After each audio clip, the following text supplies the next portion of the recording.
Irmãos e amigos, muito boa noite, sejam todos bem-vindos. Mais uma transmissão da nossa igreja, a Igreja Presbiteriana da Moca. E hoje aqui, em mais um Tá na Bíblia, hoje aqui com um time quase completo, né? Quando chega um, não tá faltando outro. O Jonatas tá aqui, mas hoje ele quis ficar atrás das câmeras, hoje ele tá tranquilo e só acompanhando os bastidores. E é um bom sinal, porque deu tudo certo. Mas não vamos falar por enquanto, né? Só vale essa frase quando terminar mesmo. Aí a gente tem certeza que deu. Às 9h30 você me pergunta se foi tudo certo. Exatamente. Às 9h30 a gente conversa para ver se foi tudo certo mesmo. Exato. Boa noite, pastor Aguinaldo. Boa noite, pastor Rodolfo e Jonatas. Depois dá um grito do fundo aí. Boa noite, irmãos. Boa noite, Guilherme. Boa noite, pastor Rodolfo. É bom estar de volta aqui, mas eu já falei para meus colegas aqui que eu estou fora de forma, então hoje eu vou só beber aqui da fonte da sabedoria aqui dos irmãos. Bom ter vocês aí. A gente continua nesse tema, né? E das relações perigosas. Isso. E eu acho que hoje a coisa vai ficar mais perigosa do que geralmente fica, né? Então aproveite para participar, para mandar suas perguntas. Deus abençoe a todos nós aqui nessa nossa investigação bíblica. Isso aí. Boa noite, pastor Aguinaldo, Guilherme, boa noite, Jonatas, e boa noite, irmãos. Uma alegria podermos estar aqui novamente, juntos, podermos aprender um pouco mais, que nessa noite possamos aí juntos aprender mais um pouquinho daquilo que o Senhor tem para as nossas vidas, para que possamos honrá-lo e glorificá-lo também por meio das nossas relações. Que o Senhor nos abençoe. Tá certo. Hoje o tema é Relações Perigosas, parte 3. A gente fez esse negócio render, né? As relações são tão perigosas que a gente tá aqui nesse perigo.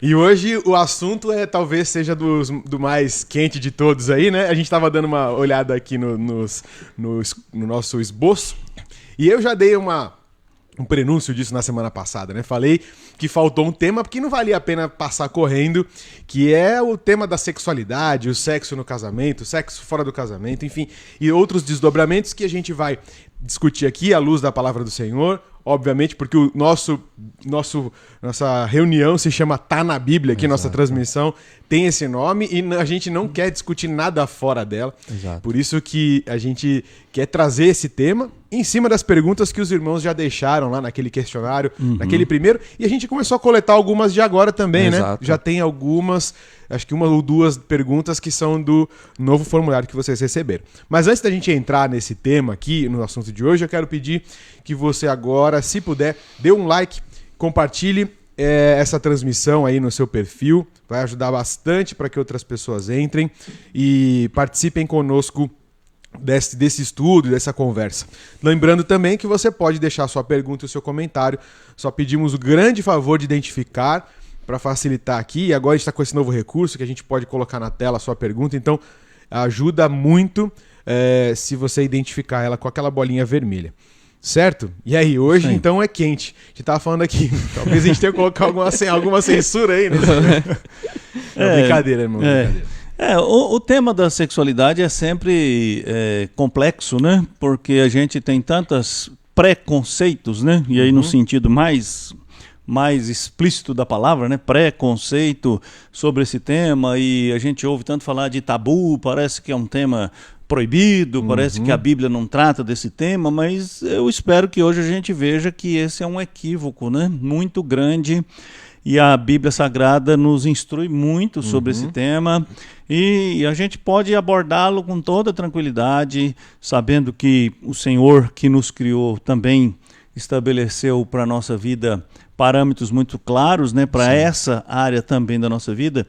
E ela está estreitamente ligada no tema das nossas relações, né? Exato, então, a sexualidade, hoje mais do que nunca não.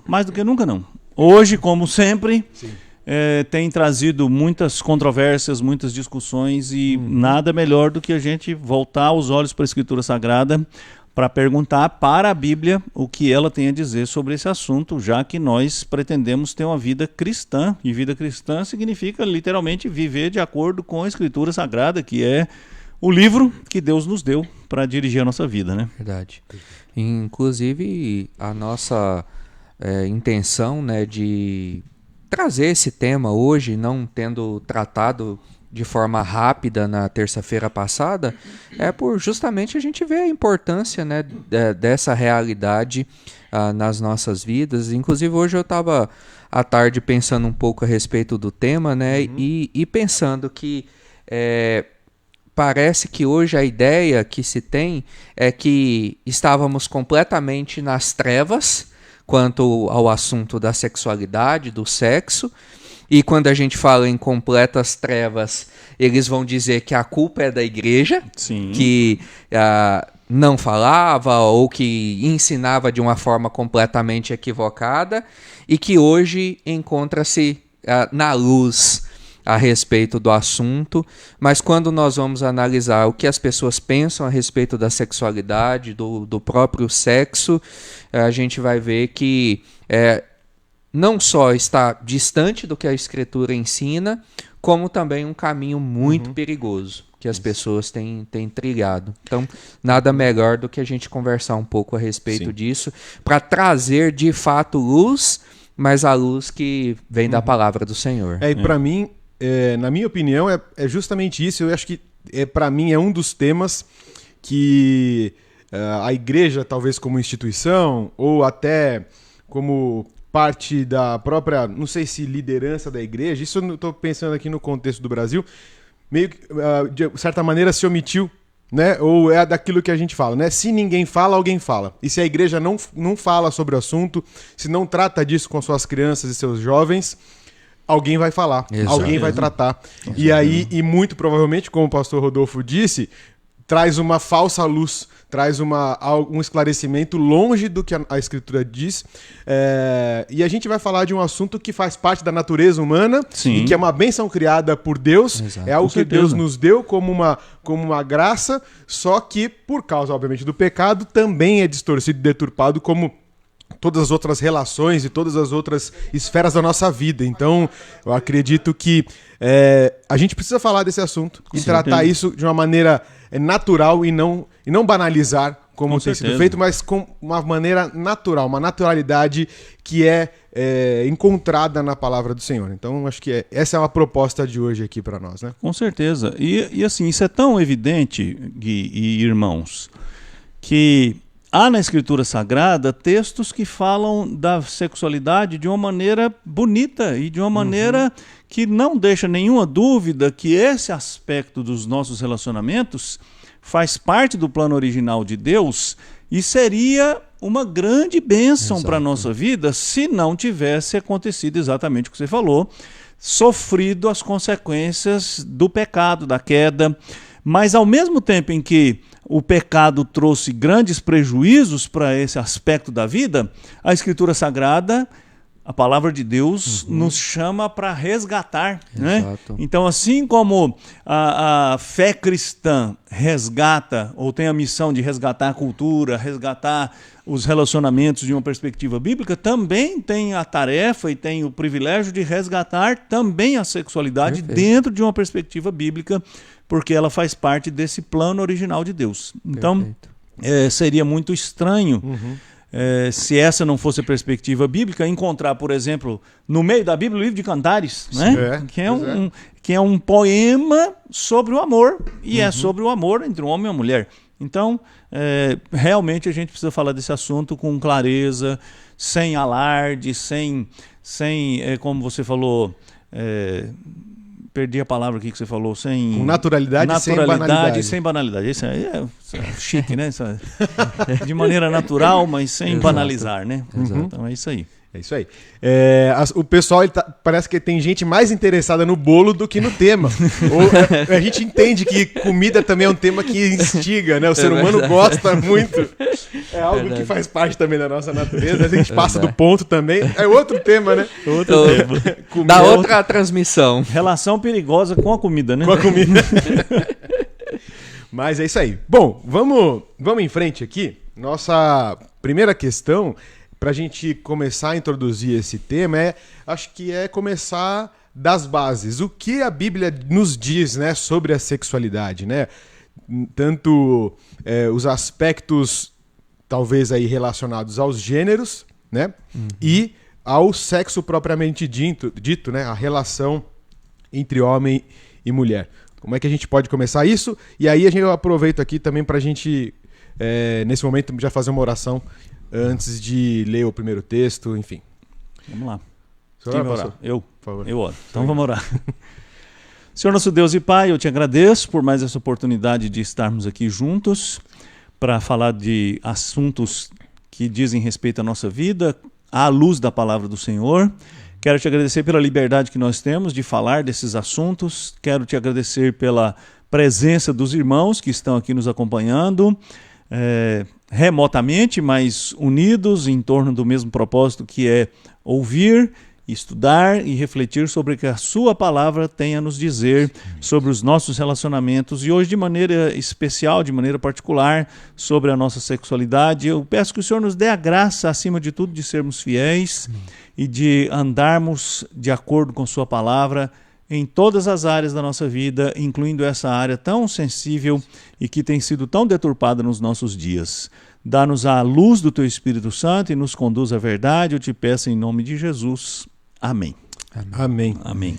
E aí, como é que a gente começa? Porque, como eu falei, né? Então a gente estava orando aqui, o senhor falou algo que me trouxe à memória, né?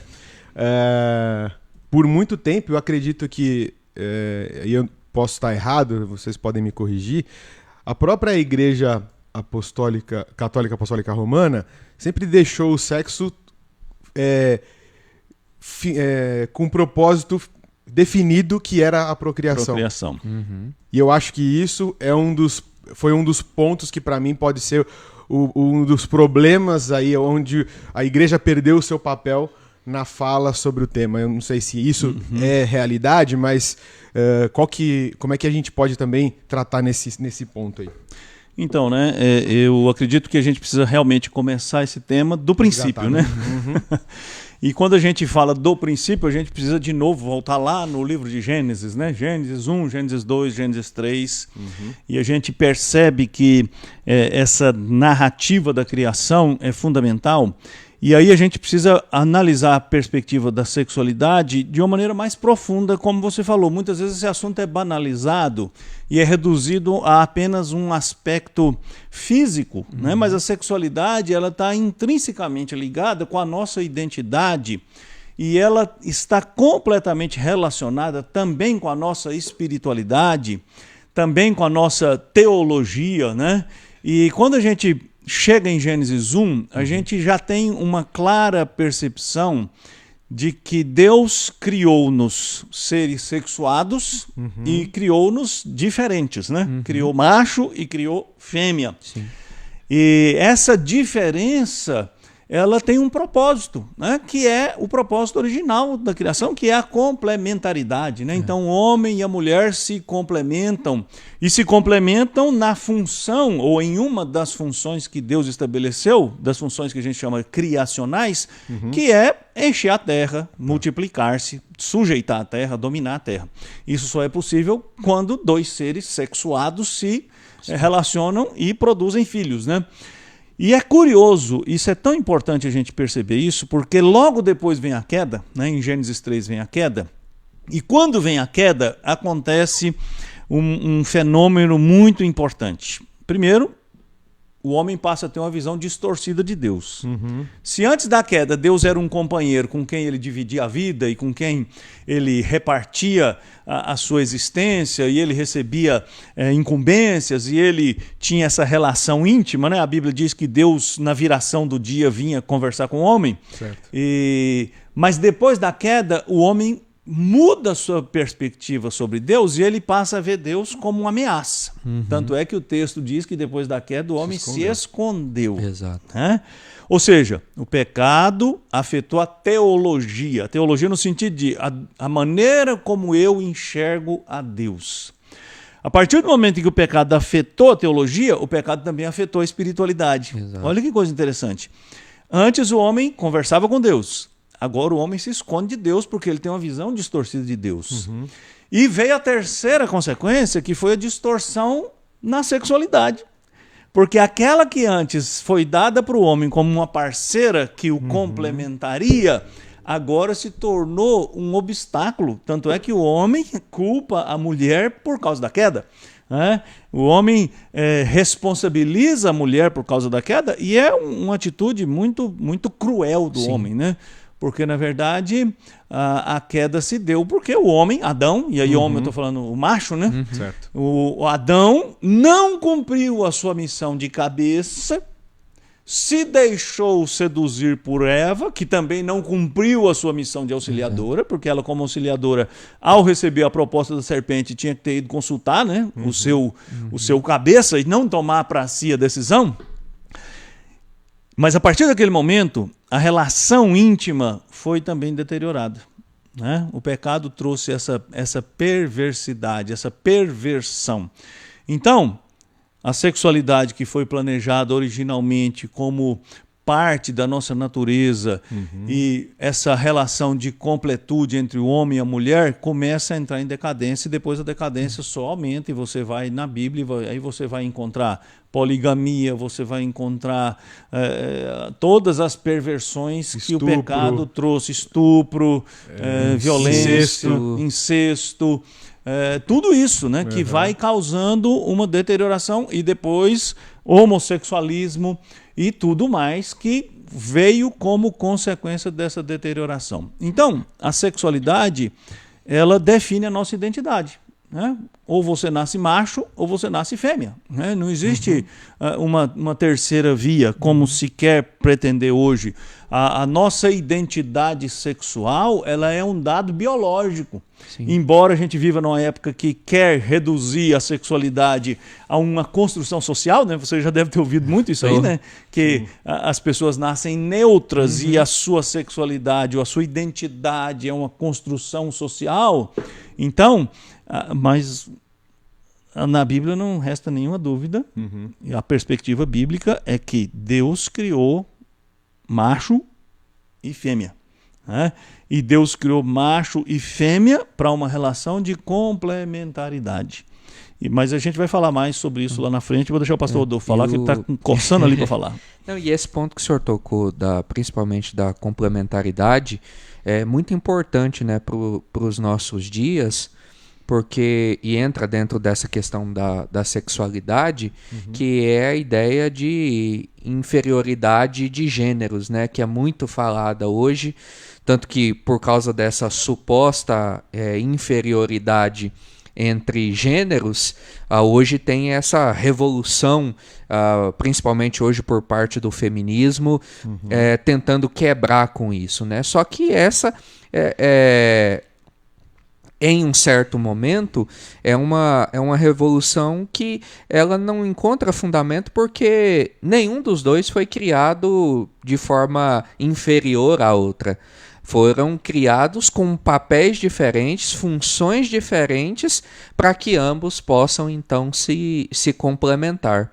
Então, e aí, o que, então, fez essa desvirtualização dos papéis, e que o feminismo, até um certo ponto, tem razão, foi o pecado, que então fez com que o homem tivesse uma visão de si mesmo superior à mulher, e então agisse dessa forma. E como você falou, né? Às vezes, inclusive, lidando com a mulher somente como aquela que deveria cuidar da casa, e a responsável é um objeto para cuidar da casa e para ter filhos, não tendo mais nenhuma importância ou relevância nessa relação. Mas a gente entende também que só uma revolução como o feminismo propõe não resolve o problema. Porque, como o pastor Aguinaldo diz lá no início, é preciso haver a redenção também no quesito sexualidade, para que então as funções e os papéis do homem e da mulher, do macho e da fêmea, sejam redimidos. Sim. E então eles possam seguir cumprindo esse papel, que é o de complementar um e outro. Perfeito. Então, Gui, deixa eu acrescentar um outro dado, né, que eu acho que é importante. Quando a gente fala de sexualidade e das do desvirtuamento, eu não vou falar perversão, porque não é só a perversão que é um problema na sexualidade, né? O desvirtuamento da sexualidade, ele vem numa postura que o homem caído, ele se levanta contra os padrões de Deus. Por isso que eu falei que a queda trouxe um problema teológico, que depois se transformou num problema espiritual e depois se transformou num problema da intimidade, da relação sexual, né? Da sexualidade. Por quê? Porque Deus criou um padrão binário, né? Macho e fêmea. Exato. E o pecado fez com que o homem, e a gente vê isso claramente hoje na nossa cultura, mas não é só agora, com que o homem, contrariamente a esse padrão de Deus, que faz diferentes, dizer que não há diferentes, nós somos iguais. Então, essa postura do homem querer equalizar aquilo que Deus fez diferente, na verdade, nada mais é do que a rebeldia. Então, é o homem rebelde se opondo a aquilo que Deus criou e se manifestando contra o que Deus criou. E não é só na sexualidade que a gente vê isso, né? Por exemplo, o evento da Torre de Babel é uma clara evidência dessa perversidade, porque Deus criou o homem e disse para o homem, enche a terra, né? Esparrame-se. E o que o homem diz? Não, nós não queremos nos esparramar, porque se nós nos esparramarmos, nós nos tornamos fracos. Mas se nós nos juntarmos, nós somos fortes. Então nós vamos ficar juntos.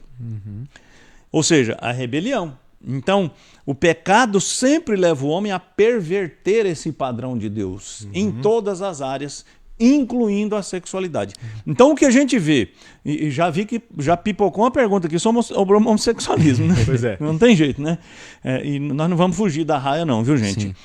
Então, essa questão do homossexualismo, que é essa tentativa de equalizar, de fazer igual aquilo que Deus fez diferente, de dizer que não há diferença, que a diferença é uma construção, que a diferença é um dado social, é um dado sociológico, é um dado psicológico, é uma perversão, né? É uma rebeldia contra Deus.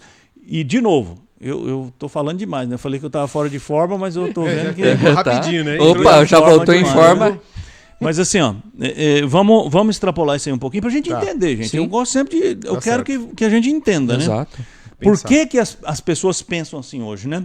Por exemplo, um outro fenômeno curioso que o pecado faz, e hoje talvez faça muito isso, essa equalização do homem com o animal. Não é? A gente não vê isso direto? A humanização. Né? A humanização do animal e a animalização do homem. Sim. Na sexualidade... Parece que o ser humano é apenas mais um animal que tem instintos, e instintos que ele tem que suprir livremente, sem regras, sem limites para si mesmo e sem limites para o outro. E aí ele começa uma relação de exploração, né? Ele explora o outro e o outro explora a ele. E aí, olha só, essa equalização do homem com o animal também é uma perversão. Ou seja, ao dizer que um animal tem o mesmo valor do homem, esse homem está desprezando o aspecto distintivo do homem fundamental, que é o quê? A imagem de Deus no homem. Exato. Embora o ser humano tenha uma compleição física semelhante à dos animais, o ser humano não é um animal. Exato. Como os outros. Ou ele não é só um animal, né? O ser humano é um ser criado à imagem de Deus. Então, quando o homem diz, não, o homem tem o mesmo valor de um cachorro, o mesmo valor de uma vaca. Então, essa afirmação é uma rebeldia, é uma perversão, é uma deterioração do valor que o homem tem por ser quem ele é.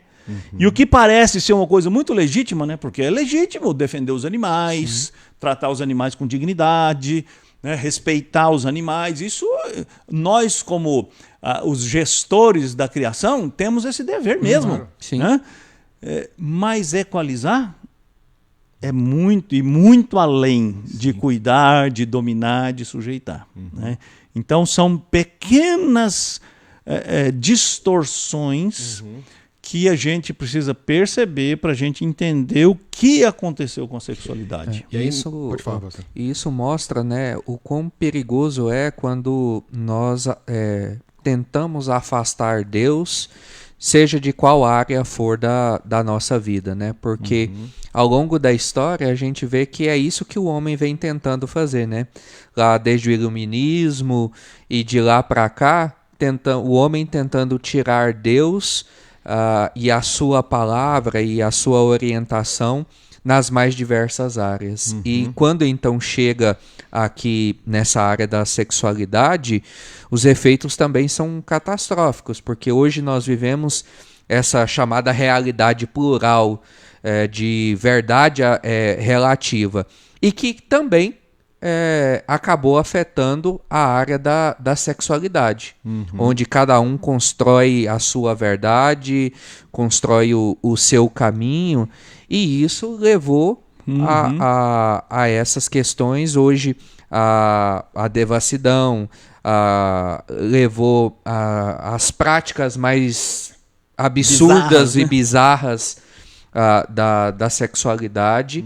Então, e é o que nós, na direção contrária, tentamos fazer, né? É trazer o Senhor e a sua palavra, inclusive e principalmente para essa área, para que haja novamente a direção certa, para que a gente entenda os propósitos, para que a gente entenda a nossa natureza e então agrade ao Senhor e o glorifique também nessa área, porque a gente pode pensar, mas como eu glorifico Deus com a minha sexualidade, com o ato? Sim, com certeza. Se o Senhor criou e se o Senhor nos deu para o nosso deleite e o cumprimento dos propósitos criacionais, com toda certeza nós vamos glorificar ao Senhor também nessa área da nossa vida. Agora, o Guilherme fez uma pergunta lá atrás que a gente não tocou nela, né? Que é o problema da perspectiva católico-romana acerca da sexualidade. Isso, né? Mas eu só queria, então, é verdade, ninguém respondeu essa minha pergunta. Mas eu acho que eu queria só tentar aqui fechar, porque eu acho que a gente conseguiu fazer aqui, trazer um diagnóstico da situação atual, certo? Tudo que a gente falou aqui está relacionado a como o mundo hoje age, né? E o mundo aqui no sentido longe de Deus, né? O mundanismo, aquilo que está fora da vontade de Deus. Então a gente deu o diagnóstico. Por que as coisas acontecem assim, né? Por que existem essas diferenças, né? Essa força contra a vontade de Deus, ou então de tentar distorcer, né? Sim. E a gente colocou aqui no esboço Romanos 1:22 até 31, e eu acho que vale a pena ler, porque tem uma coleção aqui, entre aspas, de pecados, e a sexualidade tá ali junto com outros, né? Eu acho que isso é importante a gente dizer, que não é só o sexo de maneira distorcida que é errado, mas os outros pecados estão ali, né? Como o homicídio, como a maldade, a avareza, a malícia, né? Então, eu acho que vale a pena a leitura. O que vocês acham? Sim, vamos certeza. Então, Romanos 1:22 começa assim, né? Inculcando-se por sábios, tornaram-se loucos, e mudaram a glória do Deus incorruptível em semelhança da imagem de homem corruptível, bem como de aves, quadrúpedes e répteis. Por isso, Deus entregou tais homens à imundícia pelas concupiscências de seu próprio coração, para desonrarem o seu corpo entre si. Pois eles mudaram a verdade de Deus em mentira, adorando e servindo a criatura em lugar do Criador, o qual é bendito eternamente. Amém. Por causa disso, os entregou Deus às paixões infames, porque até as mulheres mudaram o modo natural de suas relações íntimas por outro, contrário à natureza. Semelhantemente, os homens também, deixando o contato natural da mulher, se inflamaram mutuamente em sua sensualidade, cometendo torpeza, homens com homens, e recebendo em si mesmos a merecida punição do seu erro.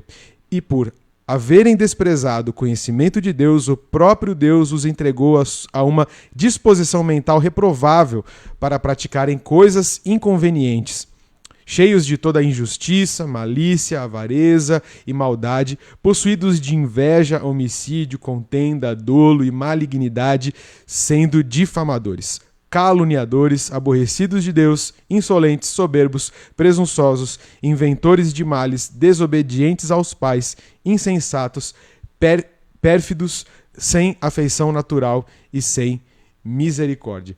Aqui acho que é um resumo que assusta, né? Com certeza.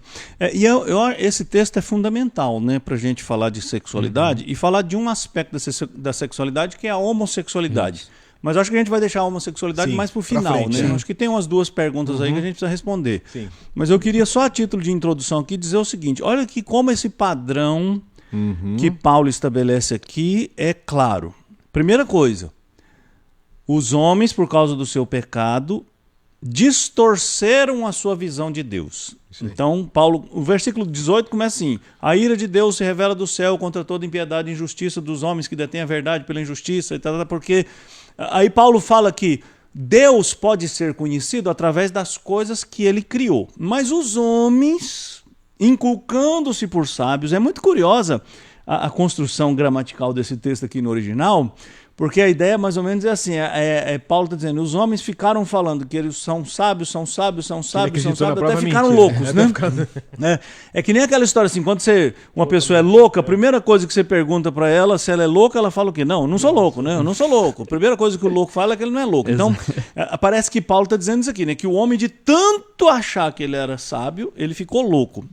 E essa loucura fez o quê? Distorceu a visão que ele tinha de Deus, e ele mudou a glória de Deus em semelhança de homem incorruptível. Depois houve uma distorção na sua adoração, na sua espiritualidade. Se eu tenho uma visão errada de Deus, eu vou adorar Deus de maneira diferente. Exato. E por fim isso desembocou numa distorção da sexualidade.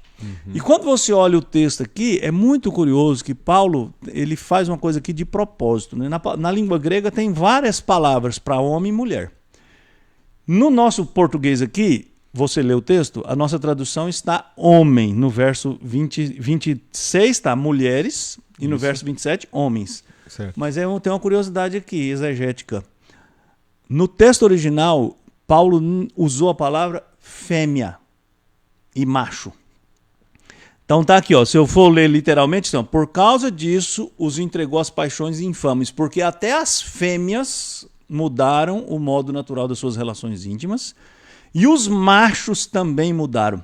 Então, Paulo deliberadamente está fazendo a gente voltar lá para o Gênesis.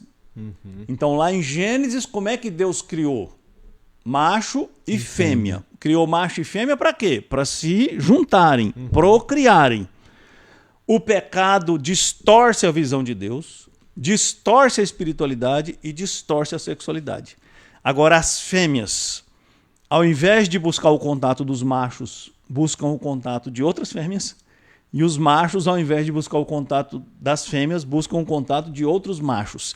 E essa perversão sexual, que não é só uma perversão sexual, né? É uma perversão teológica. Sim. Mudou a visão de Deus. É uma perversão espiritual. Se eu tenho uma visão errada de Deus, eu vou adorar esse Deus de maneira diferente, errada.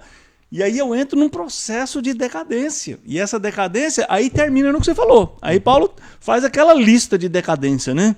Então não é só a decadência sexual, ela é uma das consequências, não é a única, dessa perversão teológica e espiritual. Então a perversão teológica, a perversão espiritual leva esse homem a uma decadência, porque Deus, a ideia de Paulo aqui é assim, Deus entregou. Então é assim que você quer viver? Então viva.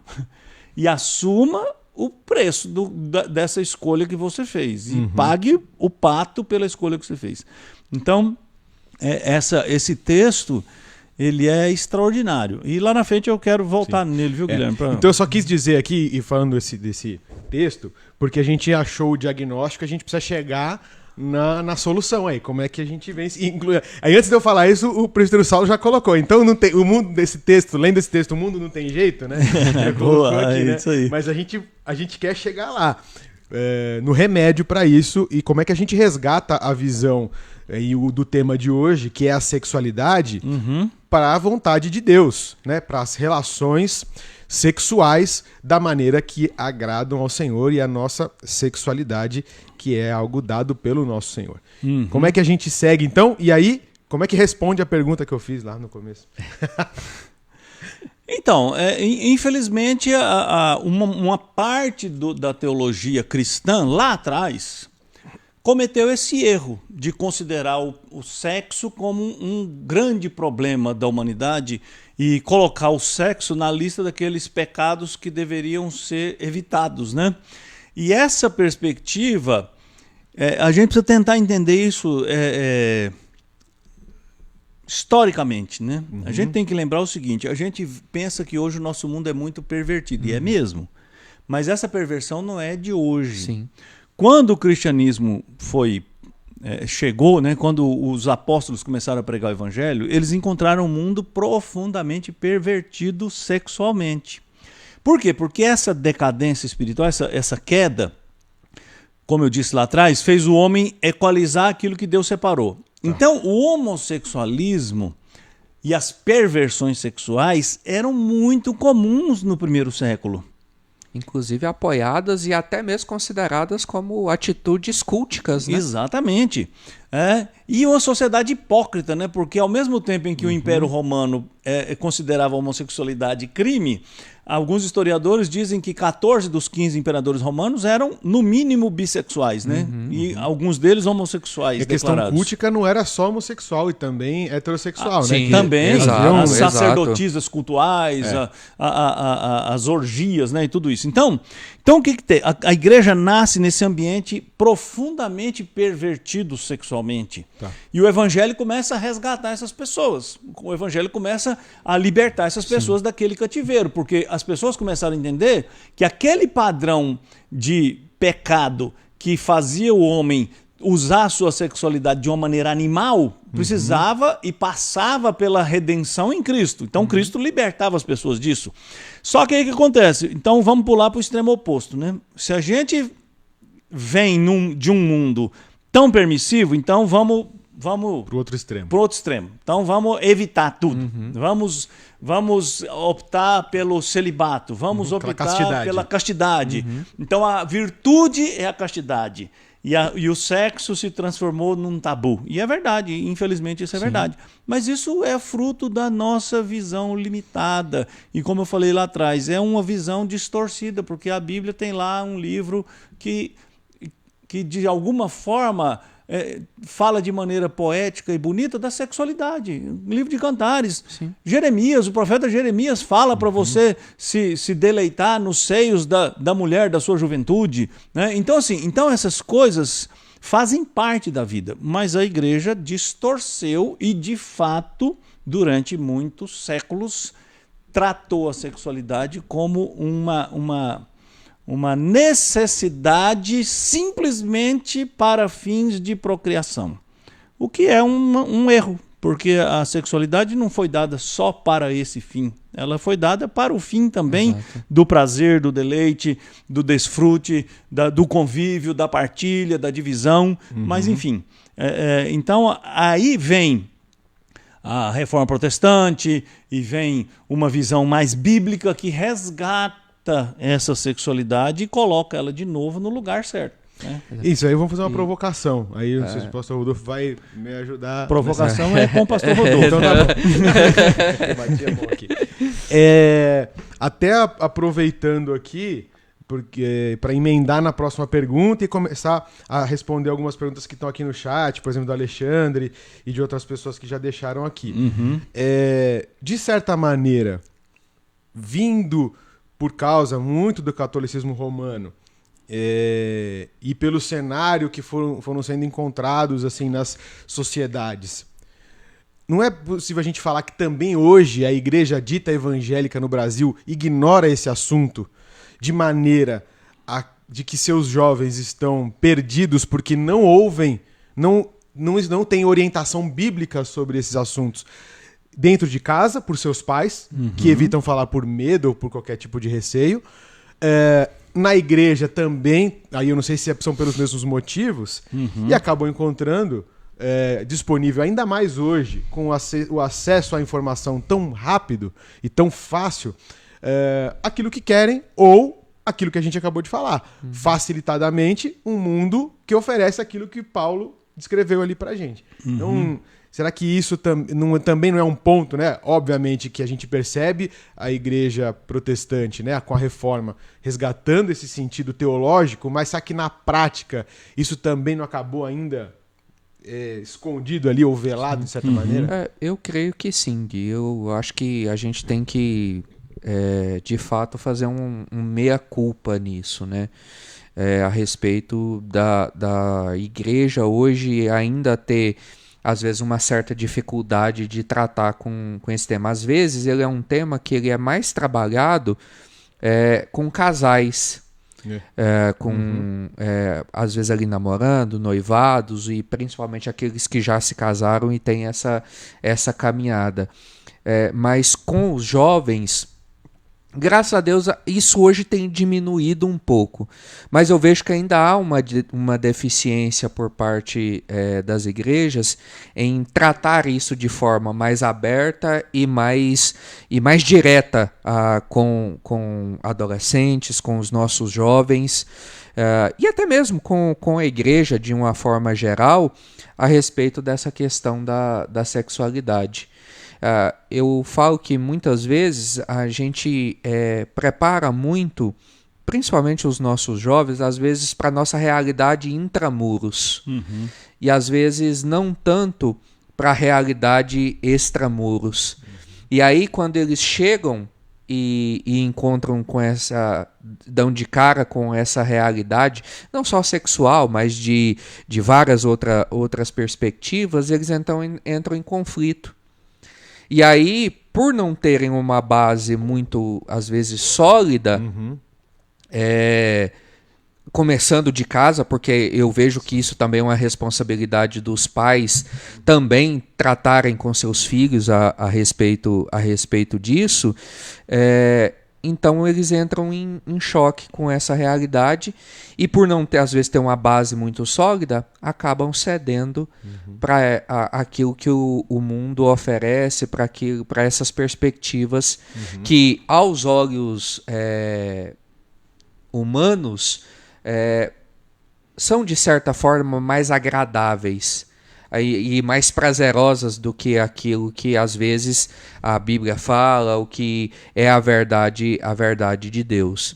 Porque para uma mente humana é muito mais prazeroso ouvir que eu posso ter relação sexual a hora que eu quiser, com quem eu quiser, do jeito que eu quiser, porque gera em mim aquele sentimento de liberdade que desde o Éden o homem vem nutrindo, do que falar, olha, o sexo é para o homem e para a mulher, mas só a partir do casamento, da união entre homem e mulher.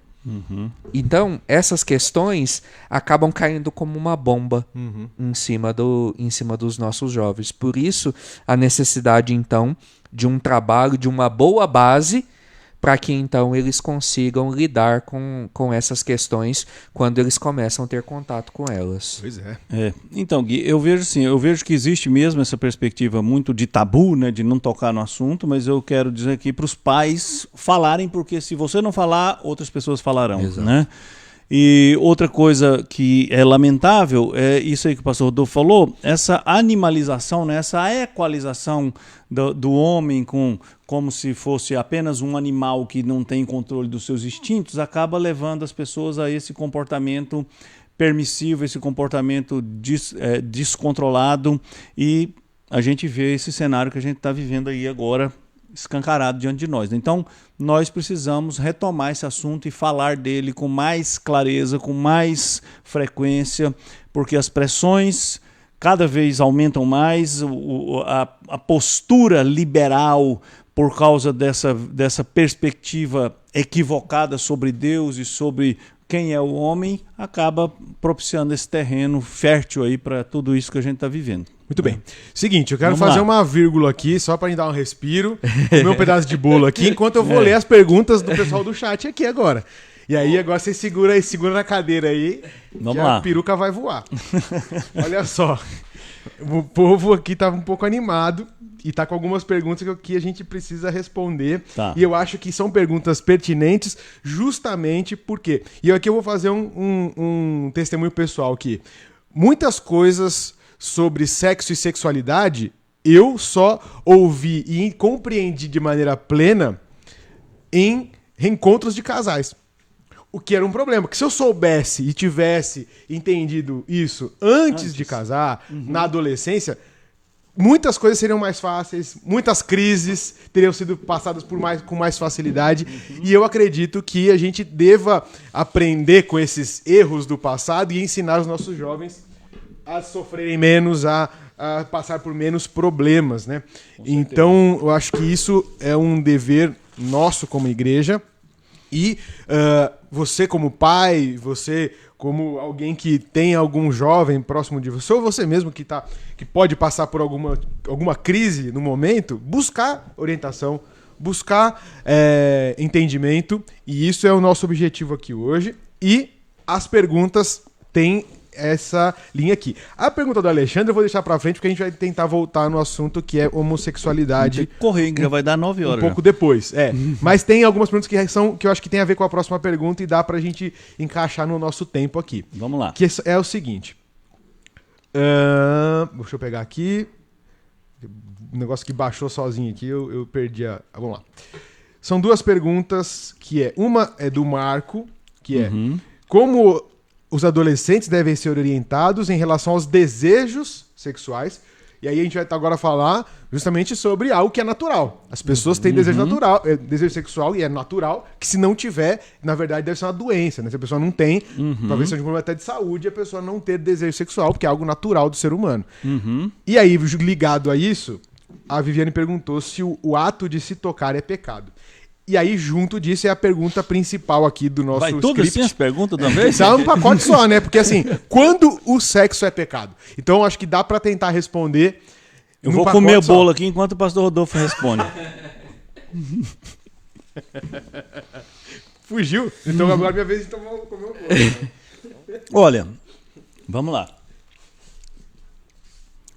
Primeira coisa, a pergunta do Marco. Muito bom te ver aqui, viu, Marco?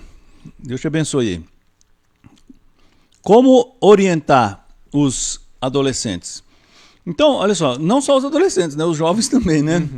Mas eu entendo a pergunta do Marco, a questão dos adolescentes, é porque eles estão descobrindo a sexualidade. Exato. Então a melhor coisa é conversar abertamente sobre isso, né? Conversar sobre a naturalidade desses impulsos sexuais e trabalhar na consciência do jovem essa perspectiva bíblica da dignidade do ser humano, que não é só um animal, porque esse jovem, ele vai entrar na escola e lá na escola ele vai ouvir todo mundo dizer que isso é natural. Então, se é natural, faz parte da natureza, é fisiológico, é só pele, é só carne, é só um impulso, é só um instinto. Então, você não tem que pôr limites, você tem que aproveitar, você tem que dar vazão a esses instintos naturais. Mas aquele que tem uma perspectiva bíblica, por isso que eu falei, a gente precisa começar a pensar nisso de uma perspectiva bíblica e teológica. A perspectiva bíblica me diz o quê? Que eu sou um ser criado à imagem de Deus. Perfeito. E que Deus, ao me criar à sua imagem, me deu a sexualidade como parte da minha identidade, e eu devo exercê-la como eu devo exercer tudo na minha vida com responsabilidade. Exato. Eu acho interessante isso, né? Porque qualquer pai quer que o seu filho seja responsável profissionalmente, quer que o seu filho seja responsável nos seus estudos, quer que o seu filho seja responsável no trato com os avós, com a família. E na sexualidade também, ele tem que ser responsável com o seu próprio corpo, com a dignidade do seu próprio corpo, com a dignidade que ele recebeu ao ter sido criado à imagem e semelhança de Deus e ter uma missão desse Deus. Então, os pais cristãos, e é claro, gente, a gente está falando aqui de pais que têm esse fundamento bíblico-teológico nosso. precisam mostrar para os seus filhos quem eles são, que eles são seres criados à imagem de Deus, que Deus conferiu a eles uma dignidade, que Deus conferiu a eles uma vida que é preciosa e que Deus deu a eles a sexualidade como parte da sua identidade e que eles devem preservar isso com todo zelo, com toda dedicação. E então eles precisam cuidar daquilo que alimenta a sua alma, né? Então o problema é que hoje a gente é bombardeado por uma sociedade profundamente sexualizada e eu entendo perfeitamente as pressões que os jovens sofrem.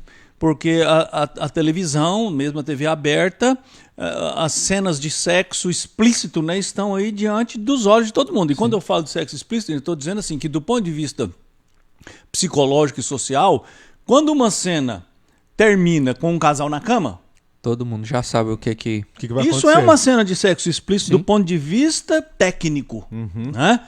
Por quê? Porque todo mundo sabe em que vai terminar. Então, os jovens são bombardeados com isso. Então os pais precisam, de fato, orientá-los, falar para eles da dignidade, do respeito que eles têm que ter consigo mesmos, com o seu corpo como um instrumento que Deus usa, que é importante.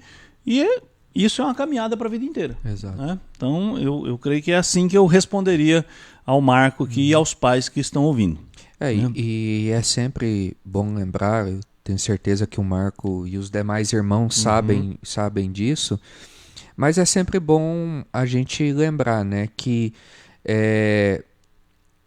nessa questão também nós como cristãos precisamos dar ouvido para o que a palavra de Deus ensina, o que ela orienta, tudo isso que o pastor Aguinaldo acabou de dizer.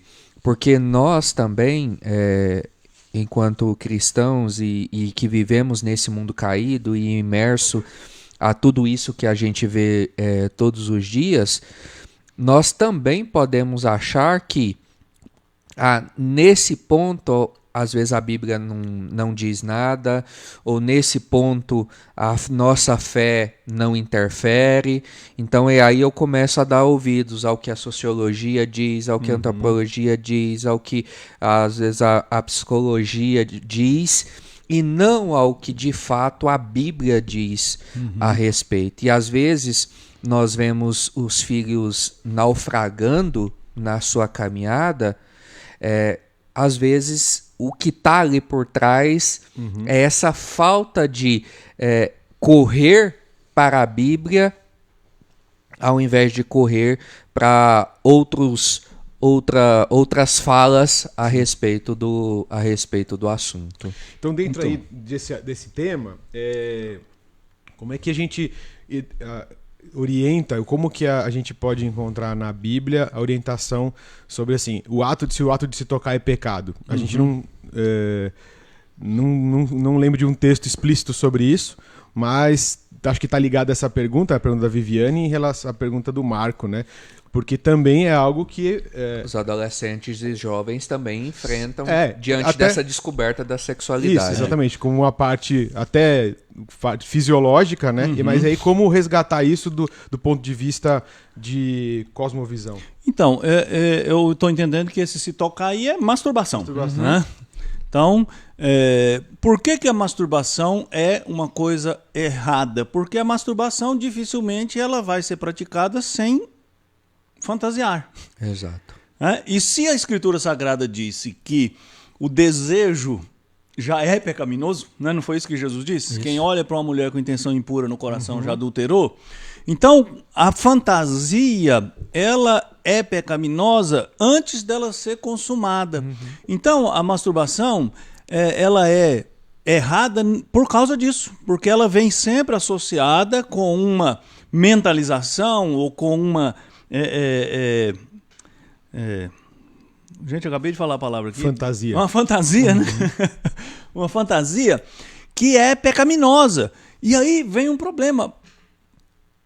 Voltar àquele ponto. Eu não posso pensar que todos os meus desejos precisam encontrar vazão livre. Isso é me deixar animalizar. Ora, se eu não deixo isso acontecer com outros desejos, por que eu deixaria com este desejo? O pastor Rodolfo falou, a gente tem mania de compartimentar a nossa vida. Então isso aqui é uma coisa que eu faço comigo mesmo, ninguém vai saber, não vou contar para ninguém, ninguém vai ver. Mas o problema não é esse, né? O problema é como eu lido com a minha própria dignidade e os meus próprios instintos. Então, a gente vê isso sendo desdobrado na nossa sociedade. Então, uma sociedade que legitima os instintos que a gente tem, como esse, acaba legitimando outros e outros e outros e outros e outros. Por isso que a gente vê discussões, por exemplo, mais recentemente. Será que a pedofilia é mesmo pecado? Será que não é só... É mesmo errada, né? Não vou nem usar a palavra pecado, né? Será que a pedofilia é mesmo um crime? Será que não é simplesmente dar vazão ao instinto? Será que fazer sexo com animais também não é uma coisa legítima, né? Tramita na Alemanha, por exemplo, leis para permitir isso, que a pessoa se case com seu animal. Exato. Então, assim, por quê? Porque reduz o homem a um ser animal que tem instintos que precisam ser saciados, que precisam ser satisfeitos. Então, nesse sentido, a masturbação vai ser um dano para a própria pessoa, né? Ao invés de ser uma libertação, ao invés de ser um processo de tirar esse fardo, vai ser colocar um outro fardo nas costas. Com a desculpa do autoconhecimento do descobrimento ali, te leva à ruína. Né? É outro pecado. Né? E fora que é um problema muito atual também, que muitas vezes por trás do ato da masturbação, a pessoa utiliza da pornografia para alimentar essas fantasias para o ato da masturbação. E isso vai causando danos profundos na vida da pessoa, porque a pornografia ela vai provocando, né, isso na mente, e porque principalmente se é no caso do casal, às vezes a outra parte do casal não supre aquelas expectativas que ele vê ali no filme pornográfico, e isso vai trazendo uma série de problemas junto com tudo isso. O grande problema disso tudo que eu vejo, pastor Rodolfo, é assim, a objetificação da pessoa.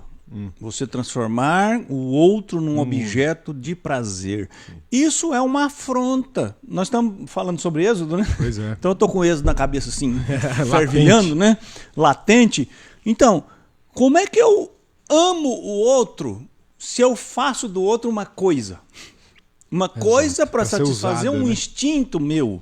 Então isso é pecado. Eu estou pecando contra o outro porque eu estou transformando o outro num objeto, e eu estou pecando contra mim porque eu estou me valendo do outro como um ser que não tem valor algum. Exato. Então é pecado na mão dupla, né? Então o grande problema da pornografia, além disso que o pastor Rodolfo falou, essa idealização, essa fantasia, essa coisa inventada, é a objetificação. Sem contar, não vou nem falar, né? Depois do crime que vem por trás, da indústria do crime, da prostituição e de tudo que está por trás, que é uma tragédia. Exato. Vamos em frente aqui? Vamos para frente. Tem outras coisas que eu queria falar, mas aí a gente não vai conseguir sair do negócio. Então vamos lá. Bom, a gente acabou não respondendo a pergunta principal do tema, né? A gente tem tempo, né? Não tem...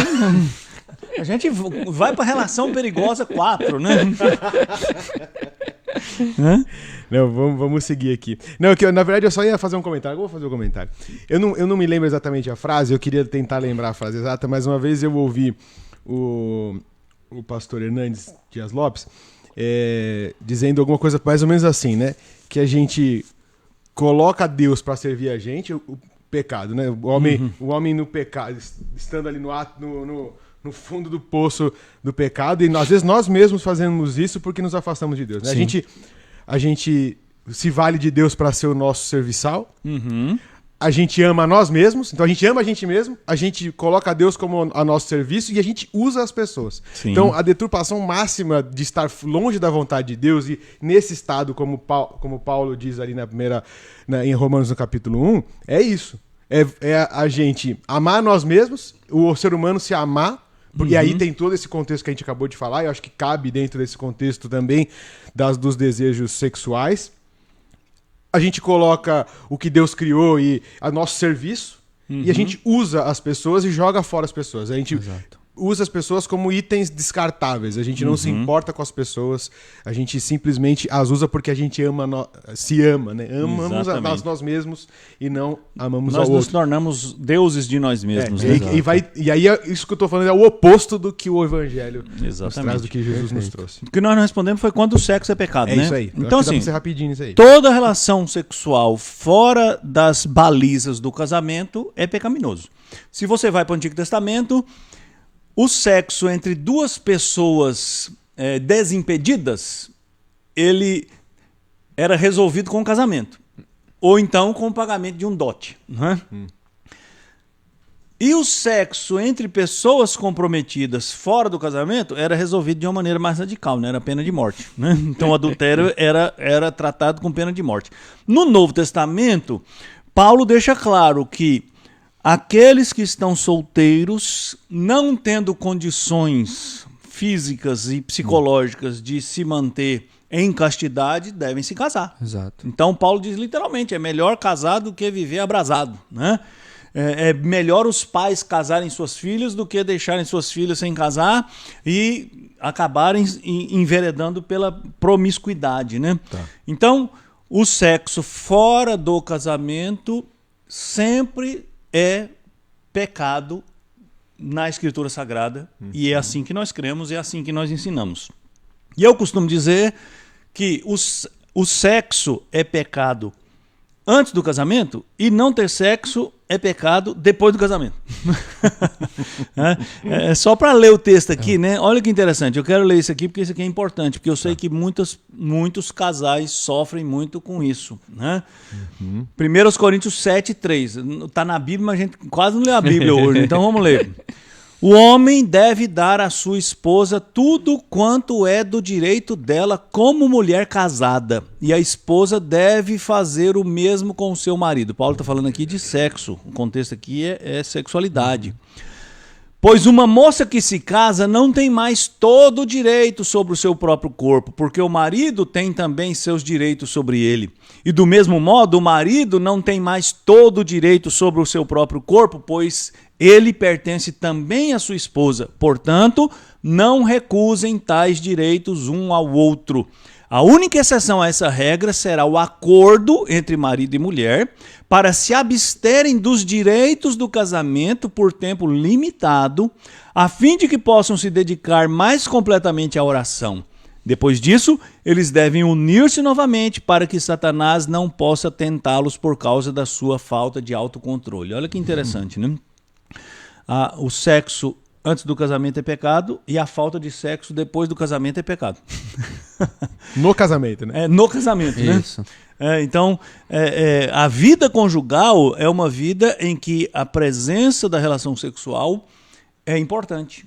E Paulo, curiosamente, só estabelece uma exceção, né? Um casal só deve se privar da intimidade sexual para dedicar-se à vida espiritual. Né? Então, o sexo antes do casamento é pecado, não ter sexo depois de ser casado é pecado. E depois de casado vale qualquer coisa? Não, a sexualidade, ela pressupõe e ela exige o respeito. Exato. Então, o outro precisa ser respeitado. Eu não posso usar o outro como objeto. Então, a relação sexual dentro do casamento, ela é limitada pelo cuidado, pelo respeito, pela dignidade, pela santidade que a vida cristã tem que ter. Sim. E essa santidade significa respeitar os limites do outro. Isso. E o outro respeitar seus limites. E está aqui, né?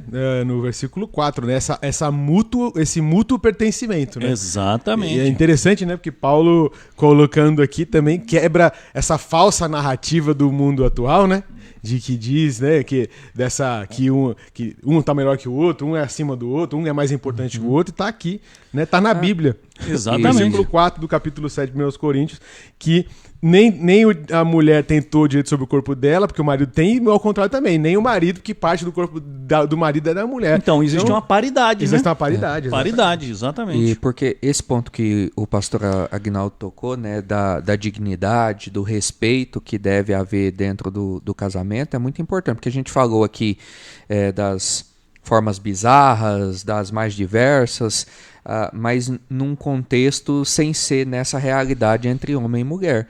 Mas a gente também precisa levar em consideração que os casais hoje também, mesmo os casados, sofrem de certa forma essa pressão de também caminharem, de terem os seus atos sexuais seguindo o fluxo de que tudo vale, tudo é permitido, deve-se praticar tudo aquilo que a mente e a imaginação humana acreditar que possa ser feito nesse momento. Mas é de suma importância, mais uma vez, lembrarmos que a Escritura Sagrada tem a direção para isso, que a gente acabou de ler, e que, embora seja feito para o homem, para o seu deleite, há também limites nessa questão de como homem e mulher devem desfrutar do ato sexual dentro da relação do casamento. O respeito, né? Respeito acima de tudo aí. Exato. Resolve muitos problemas. Como você pode querer usar uma pessoa que você diz que ama? Exatamente. Já pronto, parte daí, né? Já matou o assunto. Já matou a conversa. E aí a gente volta nisso, naquele ponto que o pastor Aguinaldo tanto tocou, né? Que realmente é o ponto...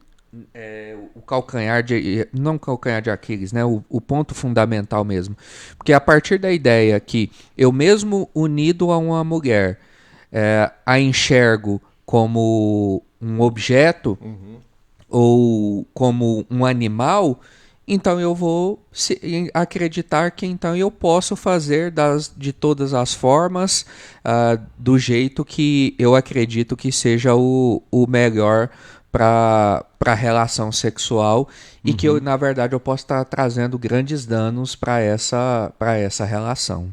Muito bem.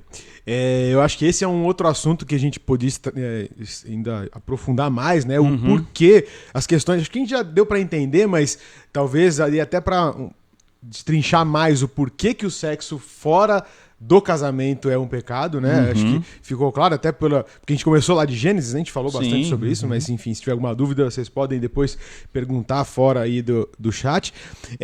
Mas tem uma questão que eu acho que está dentro aqui, que é também essas gambiarras que a gente quer fazer. Geralmente a gente quer fazer umas gambiarras, né? Fala assim, é o seguinte, tem um homem e uma mulher, eles são solteiros, eles têm relação sexual. E aí a pergunta eles já se casaram? Porque assim, se um casal é noivo, já decidiu casar, vai casar mesmo? Só não tá no papel. E aí, como é que faz? Tem problema? É o tal do test drive, né? É isso, mais ou menos. Veja só, gente, o casamento não é algo que diz respeito a uma esfera particular, né? A gente vive numa sociedade cada vez mais personalista e cada vez mais particularista, em que a gente ouve sempre por aí, é a minha vida, é o meu corpo, são as minhas regras, eu não tenho que dar satisfação para ninguém. O casamento é uma construção dada por Deus para o benefício da sociedade. Então o casamento exige um compromisso com a sociedade, exige uma publicidade, né? Então a gente não se casa em secreto, né? A gente se casa pensando na própria legislação, né? A gente se casa perante o Estado, existe um contrato de casamento, né? Então, um casal solteiro que, mesmo pretendendo se casar, se sente livre para ter relação sexual antes de se casar, está em pecado. Isso é um pecado.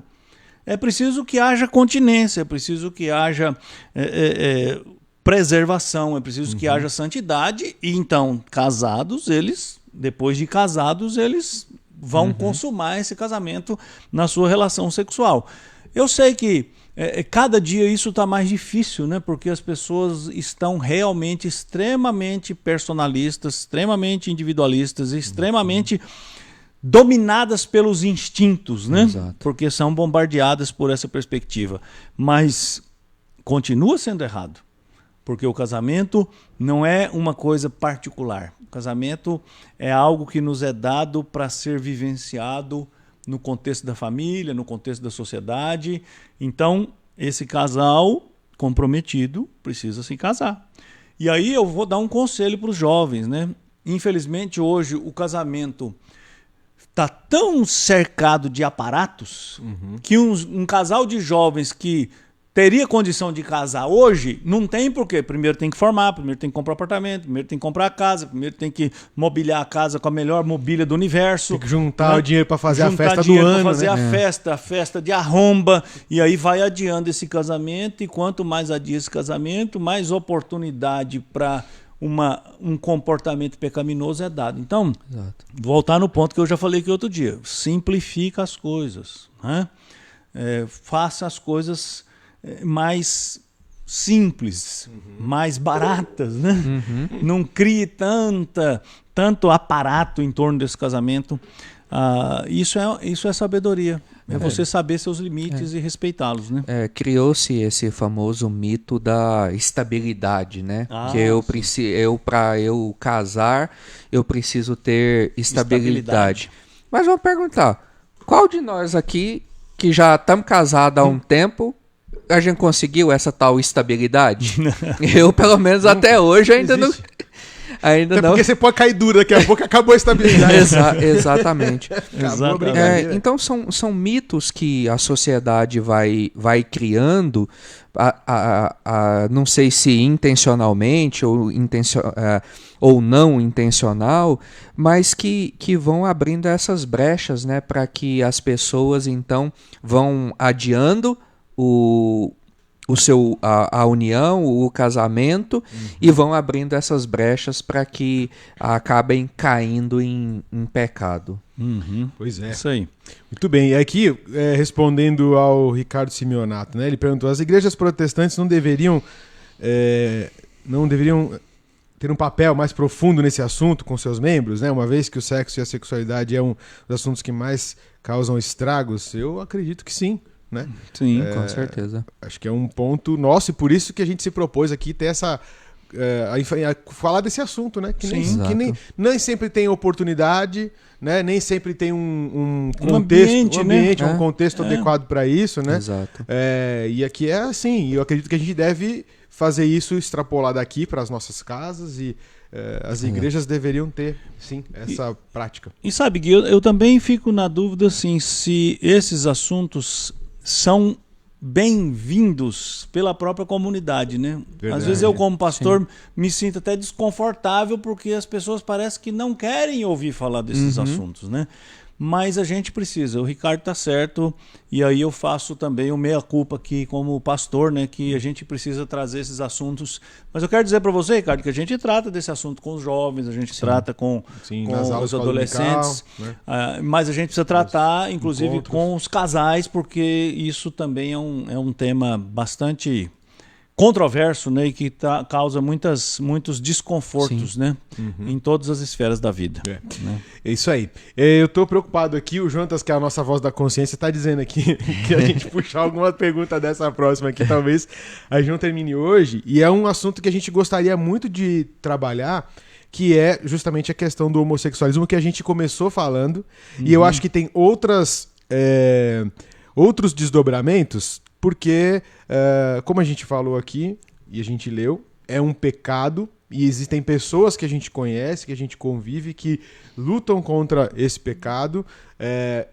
E de outro lado, existem outras igrejas ou denominações que estão banalizando isso, abrindo pastores que abrem suas igrejas defendendo que o homossexualismo é algo que tem uma interpretação errada na Bíblia, enfim. Então, e aqui o Ricardo colocou uma pergunta nesse sentido, o presbítero Saulo também colocou, né, alguns fundamentos que algumas pessoas usam, né, de colocar que alguns animais têm comportamento homoafetivo ou homossexual, e como é que a gente pode explicar isso? Eu não sei, agora quero perguntar aqui ao vivo mesmo, quem sabe faz ao vivo, porque a gente tem que decidir aqui agora se a gente chega, agora a gente arranha um pouco desse assunto, ou se vale a gente ter uma transmissão específica para falar sobre isso, para a gente ter uma discussão um pouco mais completa, não falando só do aspecto, talvez, não se limitando assim em dizer que é pecado ou não é pecado, porque a gente já respondeu isso, com certeza. Mas das consequências sociais disso, como é que a gente lida como igreja, como é que a gente lida como pessoas convivendo, às vezes na nossa família, às vezes onde você trabalha, onde você estuda.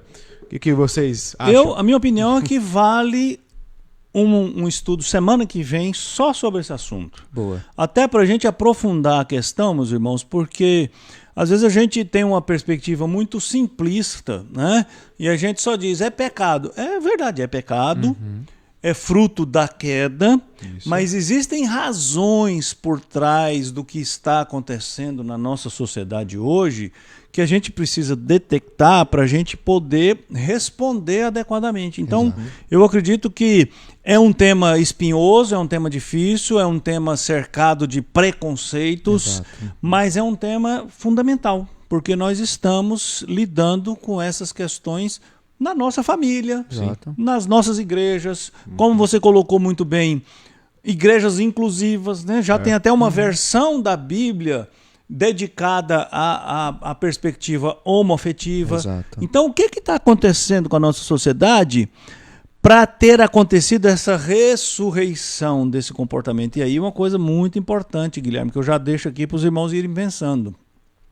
O que hoje é dito como se fosse uma coisa muito moderna, a liberação sexual, a liberdade de escolha, a homoafetividade como uma coisa natural, parece e é colocada hoje como se fosse uma grande novidade, uma grande libertação. Isso não é verdade. O comportamento homoafetivo já foi dominante na sociedade num determinado período da história. E a fé cristã mudou esse cenário. E agora a sociedade volta para aquele modelo de comportamento pré-cristão. Então isso tem a ver com fé, tem a ver com teologia, tem a ver com o avanço do paganismo, mas vamos deixar para a semana que vem, né? Isso, exatamente. O Fabrício tá incentivando a gente tacar de pau aqui e segue no assunto, mas eu acho que vale uma discussão um pouco mais aprofundada, justamente por esses aspectos. E aí eu também quero trazer aqui uma provocação que também, assim como eu vejo que houve uma responsabilidade da Igreja Católica Apostólica Romana em deixar o assunto de sexo, mesmo dentro do casamento, de lado, não se fosse falado. Hoje eu percebo também que existe uma narrativa das vozes evangélicas no Brasil de confronto e não de orientação, e não de acolhimento, e não de resgate, assim como o presbítero Saulo perguntou, né? Pô, mas tem jeito? Tem jeito, claro, né? Assim, e o jeito é o evangelho, é a palavra do Senhor, é Jesus nas vidas das pessoas, né? É a salvação em Jesus Cristo. E hoje o que se diz é um confronto raso, um confronto que tá ali só no campo ali da superfície, né? E não se entra nos temas. Como é que é? O Jotas usou uma frase, como é que é? Um oceano. Como é que é? Um oceano de conhecimento com um dedo de profundidade. Infelizmente, hoje a gente vê essas discussões que a igreja dita evangélica, ou representantes brasileiros que são, sei lá, os donos da igreja evangélica, tendo por aí, né?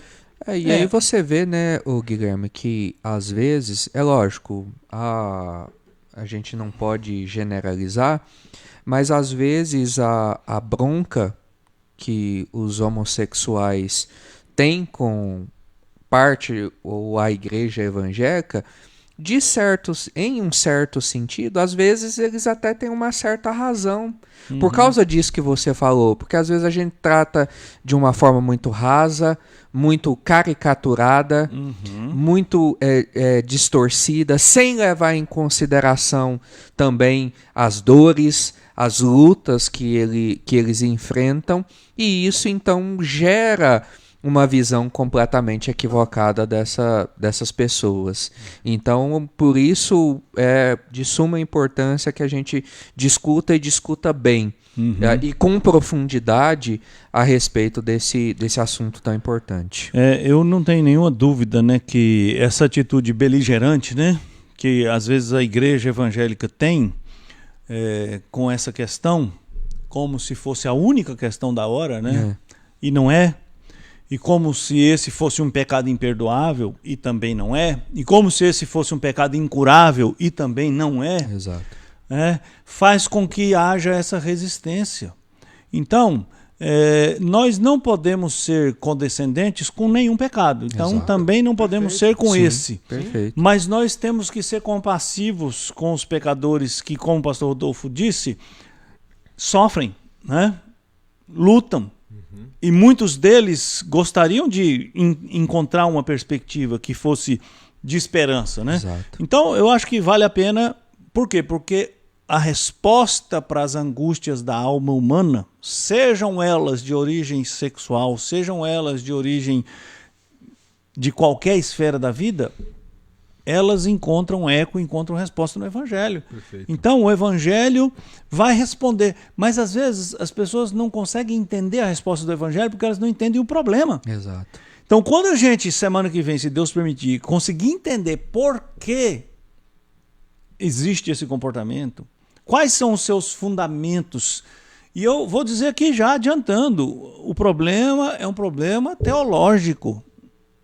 É um problema que tem desdobramentos físicos, mas que ele nasce de uma perspectiva pervertida acerca de Deus, acerca da identidade própria e, obviamente, a rebelião do homem contra Deus. E essa rebelião que encontra resposta, que encontra esperança no Evangelho. Então, perfeito. Vamos nessa, sim. Aí o pessoal já fica sabendo. Semana que vem vamos falar de homossexualidade. É isso aí. Em particular. E aí como a gente trata, como a gente discute de maneira inteligente, de maneira bíblica, com uma resposta do Evangelho, que é a única resposta que deve ser dada, a resposta Exatamente. do Evangelho.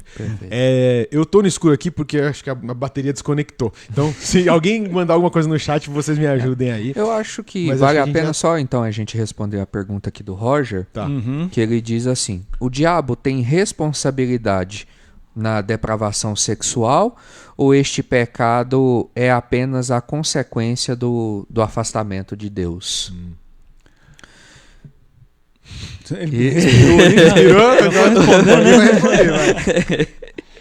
Olha, eu sempre gosto de lembrar o seguinte, que Tiago disse que cada um é tentado por sua própria cobiça, né? O que o diabo faz é dar vazão a essa cobiça que há no nosso coração. O que o diabo faz é oportunizar, né? Então, por exemplo, vamos usar a tentação de Jesus como ilustração disso, né? Jesus passou 40 dias no deserto em jejum. Obviamente, um homem que passa 40 dias em jejum está o quê? Com fome. Com certeza. Né? Então o diabo, que sabia da condição física de Jesus, foi até Jesus e usou a Bíblia, né? E disse, olha, a Bíblia diz, né, que um filho de Deus não pode passar fome. Então transforma essas pedras em pão. E Jesus diz, mas a Bíblia também diz que nem só de pão vive o homem. O diabo sabia que Jesus era o Messias e que Jesus veio para o mundo com um projeto de estabelecer um reino. O que o diabo faz? Olha, você veio para esse mundo para ser o rei, então para que passar por um processo longo de sofrimento? Olha, se você só prostrar-se aqui e me adorar, eu te dou o reino. Está resolvido. O diabo sabia que para estabelecer o seu reino, Jesus precisava se tornar conhecido, pregar o evangelho, viajar pelas ruas da Palestina. E o que o diabo fez? Levou Jesus lá para o lugar mais alto do templo e disse, para quê? Vamos fazer um espetáculo aqui, gospel. Né? Você pula aqui de cima e já sai no Facebook, diz Jerusalém, já sai no YouTube. Então pronto, sucesso. Então, e usou a Bíblia de novo, né? Então o que o diabo faz é, conhecendo as inclinações da nossa carne, E aí a gente tem que lembrar que o diabo, né? E aí o diabo que eu estou falando aqui não é o diabo Satanás, estou falando dos diabos secundários, né? Os demônios, né? Conhecem o ser humano muito bem, né? O que eles fazem é oportunizar, né? É facilitar as coisas. Eles são assim os agentes, né? Os hosters da decadência, né? Da depravação. E o coração nosso é que, e por isso é que Paulo diz lá na carta aos Filipenses, irmãos, tudo que é bom, tudo que é puro, tudo que é justo, tudo que é de boa fama, seja isso que ocupe o seu pensamento. Encha a sua mente de palavra de Deus, de verdade, de evangelho, de santidade, de comunhão com Deus. E aí, é isso que vai vencer, né? Exato. O pastor Rodolfo falou de pornografia. Como é que você vence a pornografia? Explodindo o computador? Dando um tiro na sua televisão? Arrancando o olho. Arrancando o olho, cortando a mão, como faziam os monges do deserto, né? Não. Você vence ficando próximo daquele que é santo. Exato. O problema é que a gente quer ficar usando o subterfúgio, né? O Guilherme falou, a gente gosta de dar um jeitinho, né? Fazer um puxadinho, né? Vamos fazer um puxadinho aqui e a gente não trata o problema.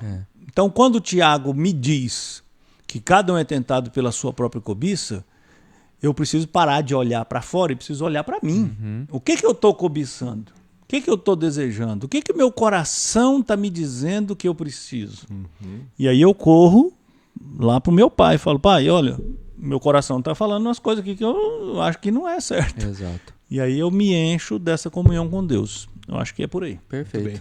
A gente vê, né, essa questão hoje, e aí eu não estou dizendo que é o Roger, sei bem que essa não é a perspectiva dele, mas muitas vezes no nosso meio há esse fenômeno da terceirização, né? Como o pastor Aguinaldo disse, de a gente quer tratar o problema, mas não quer tratar. Que é voltando para nós mesmos, analisando e reconhecendo como parte real como parte real do problema. E aí a gente começa a terceirizar, né? Aí fala, a culpa é do diabo. É a mesma fórmula de Gênesis 3, né?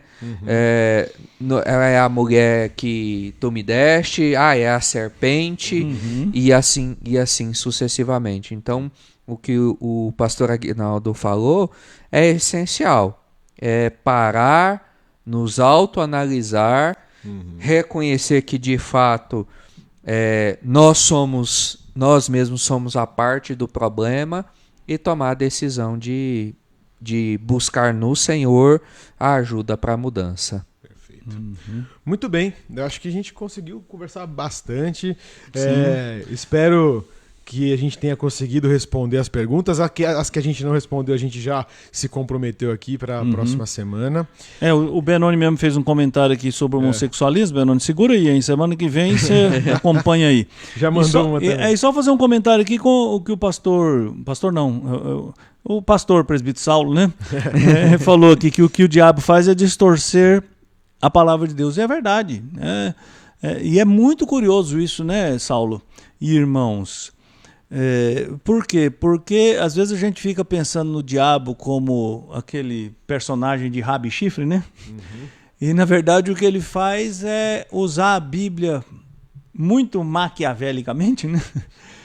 Distorcendo a palavra de Deus e induzindo as pessoas ao erro a partir do que é verdade, né? Exato. Então o diabo é especialista em meias verdades, né? Porque meias verdades são mentiras completas. Exato. Então, não vai te tentar com um negócio assim muito cabeludo de cara, vai vir devagarinho, né? Com aquilo que é tentador. Sutilezas, né? Com as suas sutilezas. Sutilezas que são os primeiros perigos aí. Exatamente. Tá certo. Bom, então acho que a gente consegue ficar por aqui já. A gente andou bem. Eu quero agradecer a todos os irmãos e amigos que participaram, que nos acompanharam até aqui. Agradecer aí pelo apoio e pelo companheirismo aqui em estudar a palavra do Senhor, em estarem abertos a ouvir a palavra do Senhor aqui e Deus nos ajudando a caminhar. E todos juntos aqui, juntos aprendemos, a gente vai conversando e vai aprendendo junto, Exato. E vai lembrando e vai pensando. Isso é muito bom porque a gente sabe que é a misericórdia do Senhor atuando no nosso meio. Então, certeza. Quero convidar você a acompanhar as nossas programações da semana. Essa semana tem os coinos, né, Pastor Rodolfo? quarta e na sexta. Na quarta e na sexta, vocês vão receber os links aí pelo grupo do WhatsApp. No domingo de manhã, tem a nossa Escola Bíblica Dominical, às 10 da manhã. E, se Deus quiser, à noite, às 19 horas. Tem a transmissão também, para quem não está podendo vir até aqui. Mas aqueles que puderem já se inscreveram. Se não se inscreveram, se inscreva, que ainda tem algumas vagas para o nosso culto. Às 19 horas, juntos estaremos, se Deus assim permitir. Certo? Isso aí. Obrigado Gui, obrigado pastor Rodolfo, obrigado Jonas, obrigado. Foi a Arlete que providenciou o bolo, né? Obrigado, Arlete, Deus te abençoe. Né? Eu acho que os irmãos deviam seguir o exemplo da Arlete. Eu acho que a Arlete está dando um bom exemplo de amor cristão. Agradecer, viu, Arlete? As pessoas se vendem por comida facilmente.